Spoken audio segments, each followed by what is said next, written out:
Isaiah 19. The burden of Egypt. Behold, the Lord rideth upon a swift cloud, and shall come into Egypt, and the idols of Egypt shall be moved at his presence, and the heart of Egypt shall melt in the midst of it. And I will set the Egyptians against the Egyptians, and they shall fight every one against his brother, and every one against his neighbor, city against city, and kingdom against kingdom. And the spirit of Egypt shall fail in the midst thereof, and I will destroy the counsel thereof, and they shall seek to the idols, and to the charmers, and to them that have familiar spirits, and to the wizards.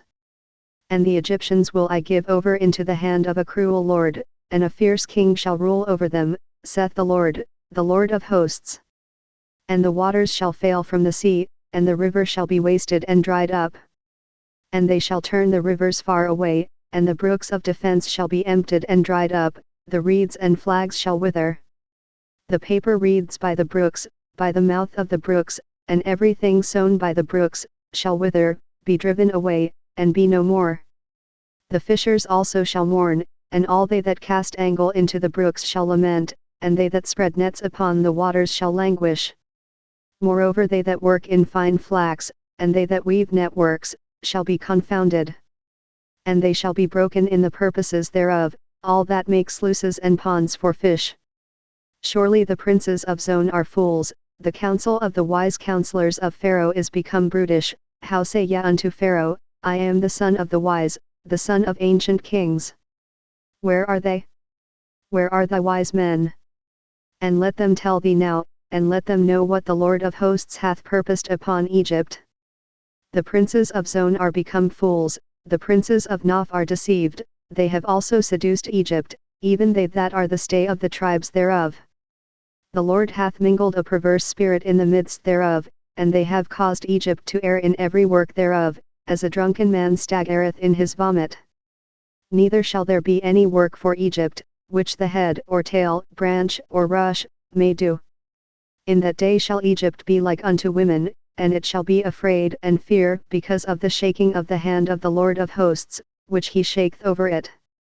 And the land of Judah shall be a terror unto Egypt, every one that maketh mention thereof shall be afraid in himself, because of the counsel of the Lord of hosts, which he hath determined against it.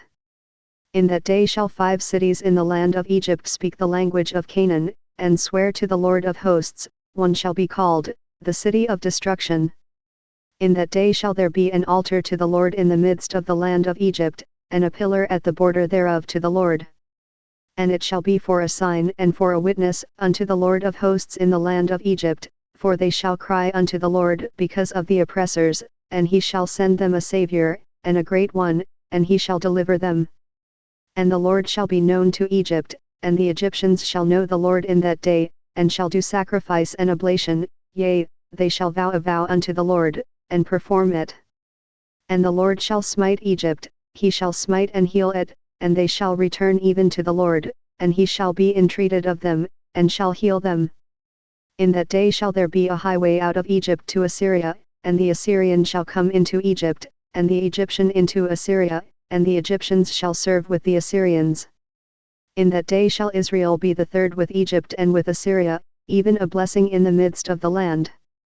Whom the Lord of hosts shall bless, saying, Blessed be Egypt my people, and Assyria the work of my hands, and Israel mine inheritance.